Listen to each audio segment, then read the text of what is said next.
Buenos días, buenas tardes o buenas noches. Mi nombre es Eric Miguel Díaz Rodríguez, estudiante de la licenciatura en Químico Farmacobiólogo tercer semestre, y el tema que voy a presentar junto con el tejido es acerca de venas y arterias. Bien, como primer punto explicaré el origen embrionario de estas redes. Primero se forman en el saco vitelino aproximadamente a las 2 semanas después de que ocurre la fertilización.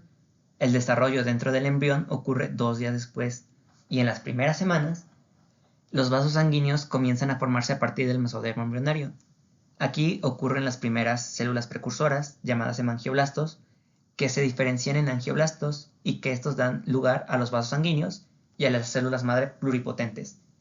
Estas células forman masas conocidas como islas de sangre, y dentro de estas aparecen espacios conocidos como lúmenes de vasos. Los tubos vasculares conectan con la red vascular y emergen dos conexiones principales: la vena umbilical, que transporta sangre rica en oxígeno, y las arterias umbilicales, que transportan sangre fetal empobrecida en oxígeno.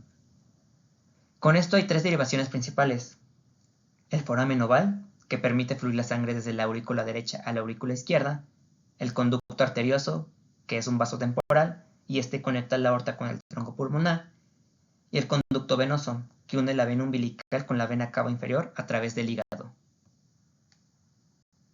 Bien, ahora se hablarán acerca de algunas generalidades, y es que lo primero es que se ubican en todo el cuerpo, desde el cráneo hasta el último dedo del pie. Asimismo, varía el tamaño. A pesar de que ambas tienen diámetros de más de 1 centímetro, la principal diferencia es que el tamaño de las venas van desde los 10 micrómetros, mientras que el de las arterias van desde los 4 micrómetros. Y dentro de estas se ubican tres capas, llamadas túnica íntima, túnica media y túnica adventicia.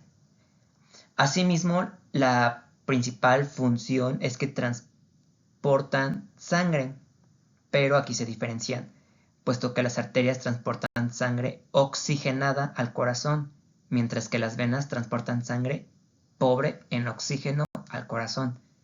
Sin embargo, acá es importante aclarar que esto en la circulación pulmonar se invierte. En esta diapositiva lo que podemos observar es una tabla que generaliza las principales características de lo que es una arteria, una arteriola, un capilar y una vena. Sin embargo, se puede encontrar en cualquier literatura, en cualquier libro, entonces no me detendré mucho explicando esta parte, sino más bien que me seguiré a la siguiente diapositiva, que es acerca de un esquema de la diferencia entre una vena y una arteria.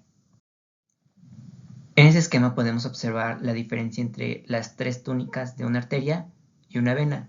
La túnica interna tiene un endotelio, una membrana basal y una lámina elástica interna. La túnica media tiene el músculo liso y una lámina elástica externa. Y la túnica externa o adventicia, que esta no tiene ningún componente, solamente es esa túnica. No me tendré mucho a explicar en esta parte porque más adelante tenemos diferentes tejidos y donde explicaremos también cada una de estas túnicas. Bien, ahora en esta tabla presentamos los diferentes vasos sanguíneos junto con las diferencias histológicas de cada uno de ellos. No nos vamos a detener mucho en esta tabla, solamente vamos a presentar que en lo que son las arterias presentan mucha más elastina a diferencia de las venas, capilares y vénulas. En las siguientes presentaciones observaremos diferentes cortes histológicos, asimismo describiremos cada uno de estos que se presentan. Bien, en esta diapositiva observamos los primeros dos cortes histológicos. Del lado izquierdo tenemos un corte histológico de la arteria pancreática de la alpaca adulta, aumento de 100X, y del lado derecho tenemos los cortes transversales de vasos sanguíneos, aumento 10X. Ambas son tinciones hematoxilina y eosina. Aquí lo importante ver es la túnica íntima. Del lado izquierdo podemos observar que es toda esta parte de acá. Y del lado derecho la tenemos un poco más fácil porque aquí ya nos la separa de las demás túnicas. Esta túnica es la capa más interna del vaso y tiene tres capas, que es un endotelio, ya sea que puede ser plano o escamoso. Contiene una lámina basal que separa el endotelio y también tiene una capa subendotelial con fibras colágenas y fibroblastos.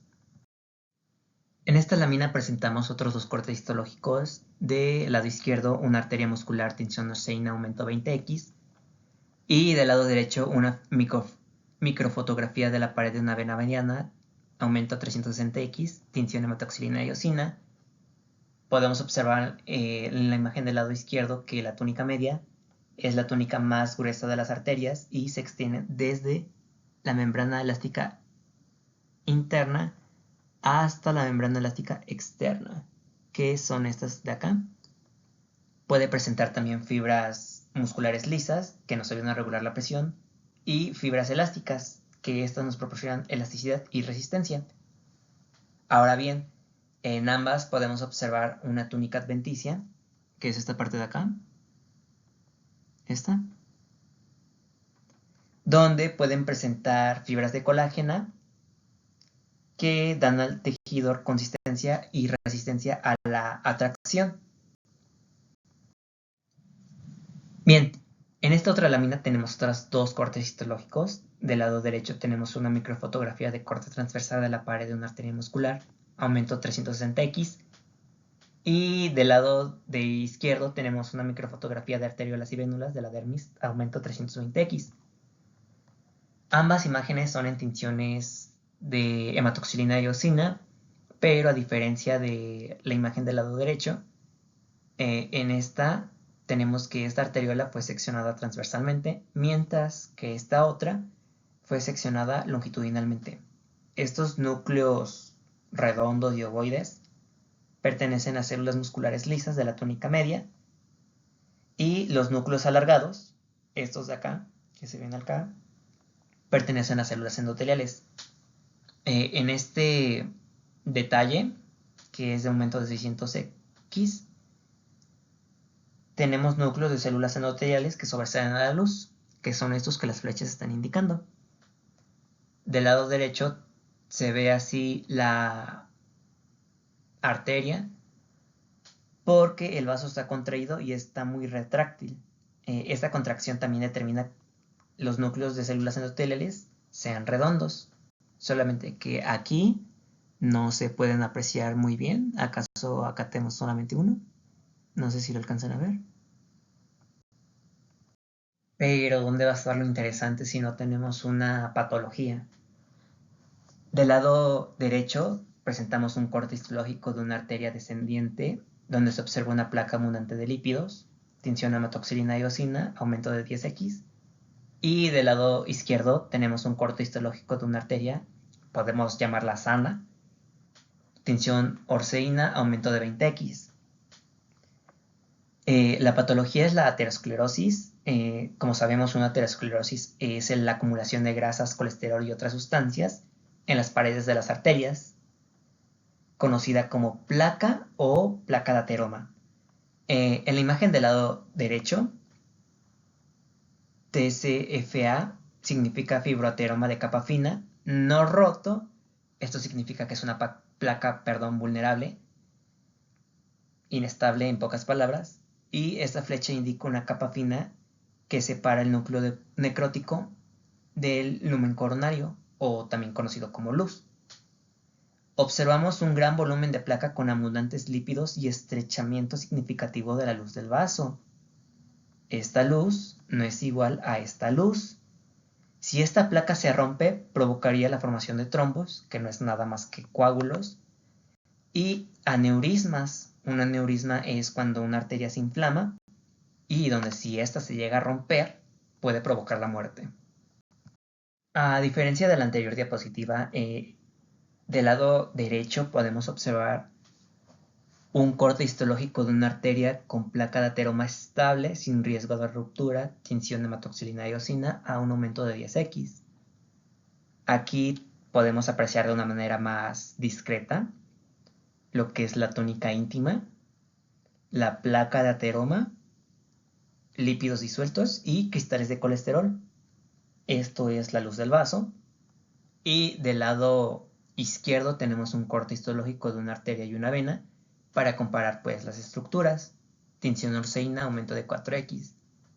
Podemos apreciar que la luz de la arteria no es la misma que la luz de la arteria con ateroma.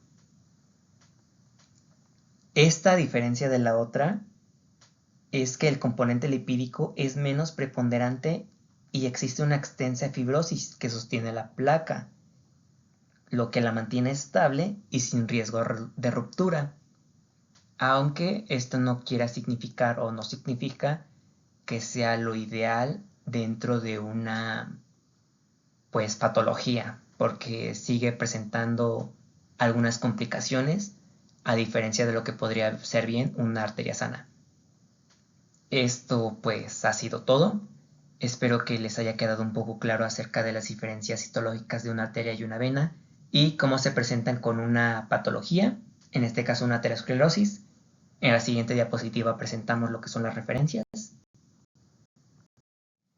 Estas son nuestras referencias. Como pueden ver, utilizamos libros, artículos, en inglés, en español. Entonces, cualquier duda la pueden encontrar en estos apartados. Asimismo, pueden investigar en otras literaturas, donde pues se encontrarán las mismas cuestiones histológicas y de descripción. Entonces, por mi parte, esto ha sido todo. Muchas gracias y los veo la siguiente.